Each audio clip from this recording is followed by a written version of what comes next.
Today we're going to be answering a question that's been about a whole year in the making. And that question is, how much power and torque can a bone stock 8.1 make on one full atmosphere of boost?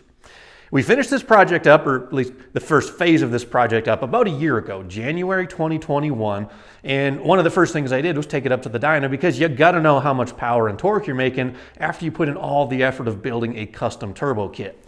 So I was really happy with how the turbo setup came out. I wanted to make sure the stock hood would shut. I didn't want to put a fender exit or a hood exit or nothing silly like that. So we've got an S480 T6 turbo, 132 turbine housing on there. It's got a full 4-inch downpipe. We've got a 60 millimeter wastegate on there to help this thing run at low boost, because we do need to bypass a lot of gas around the turbine. We've got 3-inch intercooler pipes. We've got pretty much a lot of cool stuff, a big 4-inch intercooler core hidden behind the grill. But as far as the engine goes, it is 100% bone stock. I haven't had the valve covers off. It has the stock valve springs, the stock unmodified intake manifold, the stock piston rings, the stock pistons themselves. So this is as bone stock as it gets, other than, of course, the turbocharger and the fuel system to support that much power. Now, these 8.1s in the bone stock condition, they are kind of notorious for being pretty easy to blow up. So the first couple months of the year, I was really easy on this truck. I only ran 7 pounds of boost, and I had about 10 or 11 degrees of timing, and I was just kind of scared to lean on it harder than that, because I didn't want to blow the thing up. I wanted to have some fun with it. I wanted to go racing, and we did that. We did roll racing and autocrossing and burnouts and a bunch of other stuff like that. And the engine held in there like a champ, but a couple months later, I kind of got bored of 7 pounds of boost, so I swapped the spring in the wastegate. And right now, we're running at about 10 PSI of base pressure. And then when we turn the knob up, we get all the way up to like 14, which is one full atmosphere of air being compressed into that giant 8.1 liter big block. So the question today is, how much power and torque is it going to make? Last year on 7 pounds, it was like 480 horse and 620 pounds of torque at the back tires. And now we've basically doubled the amount of boost that we had to make that number. So I'm really excited to see how it's going to do. We got the trailer loaded up. We are heading up to Idaho Falls, Idaho. It's about a 3 or 4 hour drive from the house. I'm going to Redshift. That's the shop that I used to work at way back before life happened. So I'm really excited to see how it does. Let's go on a short road trip, and then we'll meet you back at the dyno.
So I didn't take the time to make like a video outro and a conclusion while we were up there at the dyno shop, but I wanted today to kind of go over the numbers and explain some of the conditions where we ran the test, because that will have a little bit of an impact on how a chassis dyno reads horsepower and torque at the rear wheels.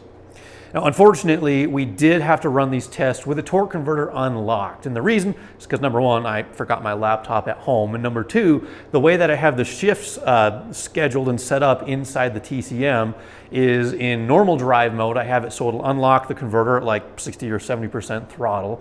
And then in tow haul mode, I have it so it'll never even lock the converter at all, but I have it set up so it will not allow the transmission to downshift. So that's kind of how I ran the tests. Tow haul mode, no downshift, but with also no torque converter lockup as well.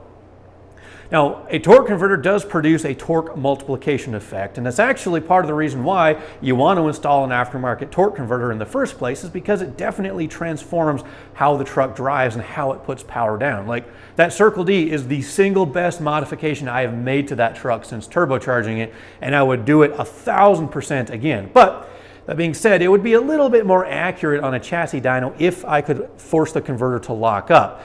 Now, I do have HP Tuner software, and I could easily do that if I had remembered it, but part of the other problem is that it's a single disc lockup clutch, and with how much torque I'm putting down, I kind of don't want to lock it up anyway, because I would feel like I'd slip the clutch, and I don't want to damage it just for the sake of a dyno run. So if I had a triple disc lockup, I'd probably do it in a heartbeat, but that's kind of the conditions that we ran the test in. So anyway, let's talk about the numbers.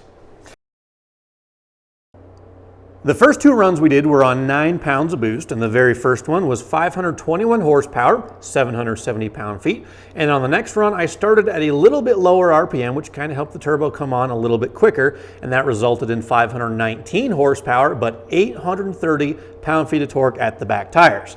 Now, that is impressive, but remember the torque converter, it was unlocked, and we'll get into that in just a little bit. But there was a little bit more boost left on the table than just 9 pounds, so I maxed the controller out like all the way it would go. Unfortunately, that only brought us up to about 13 pounds of boost. Even though we were loading this thing, it has an eddy brake on the dyno, and that kind of helps the turbo do its thing.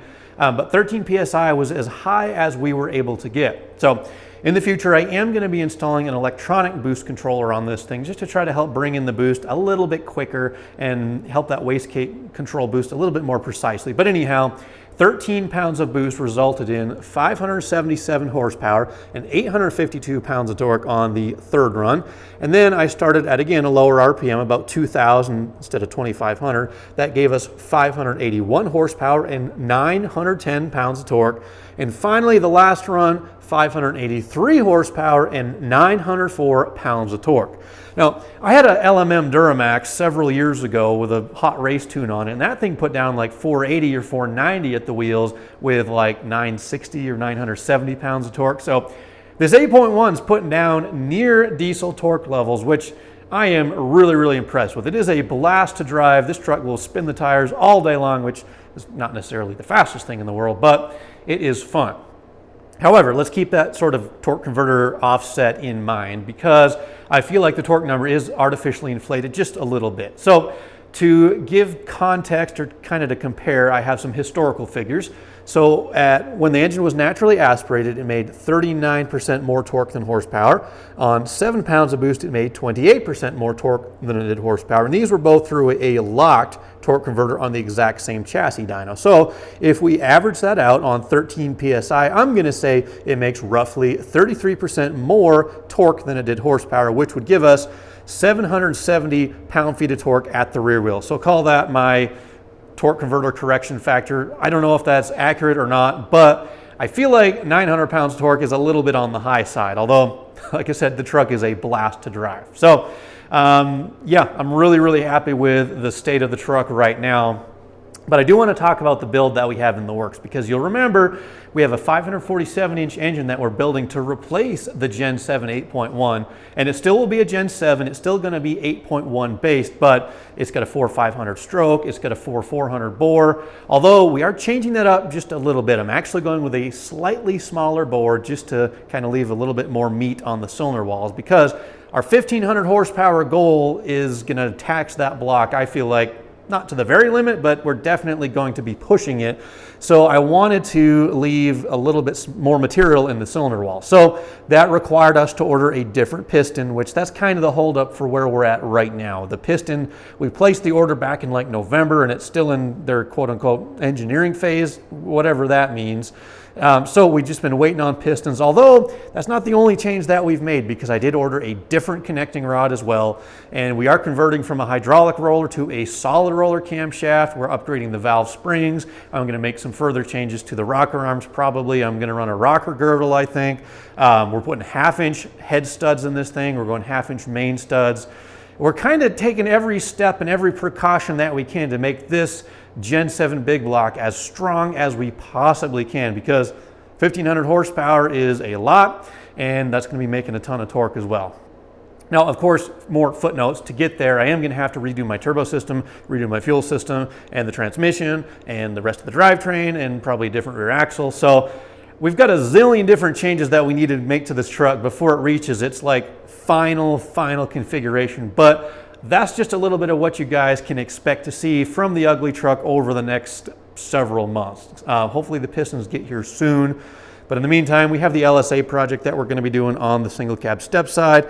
And we got a bunch of stuff to keep us busy on this truck and the other truck. And plus I want to go racing before I tear the ugly truck apart, because when it does come apart next time, it's probably going to be that way for a little while, because I'm even thinking about converting that one to 4-wheel drive. So, yeah, that's what my future looks like, guys. Lots of wrench turning. But I want to say thank you guys for watching.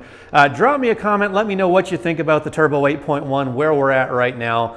I'm impressed with it. I don't care what the number is at the wheels, to be honest, but it's so much fun, and I can't wait to get back to the track, because that's really what it boils down to, is how quick that truck's going to run down the quarter. I mean, you can make whatever you want on a chassis dyno, but if it's not fast, doesn't matter. So we'll get some sticky tires on the way. We'll get the rear suspension dialed in and adjusted, and the Caltrack's doing what they're supposed to do. And hopefully we go fast. Thanks for watching, guys. We'll catch you again soon.